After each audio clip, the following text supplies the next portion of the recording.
সহকর্মী ইজাজ শৌমিক এই মুহূর্তে রাজধানী শেরেবাংলা নগরের জিয়া উদ্যানে অবস্থান করছেন সাবেক প্রেসিডেন্ট জিয়াউর রহমান। তিনি যেখানে সমাধি, যেখানে তার পাশে সদ্য প্রয়াত বিএনপি চেয়ারপারসন এবং খালেদা জিয়াকে সমাহিত করা হবে। আমরা তথ্য নিশ্চিত করেছি আপনাদেরকে।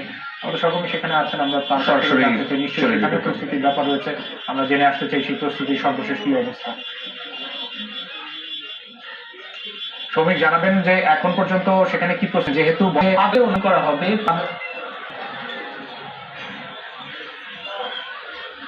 প্রস্তুতির যে ব্যাপারটি আমরা লক্ষ্য করছি যে ওই সকাল 6টার দিকে ওনার মৃত্যু সংবাদ ঘোষিত হওয়ার পর যখন ওনার পরিবারের সিদ্ধান্তে এখানে দাফন করার কথা জানানো হয় এবং বিএনপি স্থায়ী কমিটির সদস্য সালাউদ্দিন আহমেদ তিনি কিন্তু বলেছিলেন যে জিয়াউর রহমানের কবরের পাশে যে অংশটুকু রয়েছে, অর্থাৎ যেহেতু কবরটা একটু বড় পরিসরে রাখা হয়েছে, সুতরাং তার ঠিক কবরের পাশেই ওনাকে দাফন করা হবে।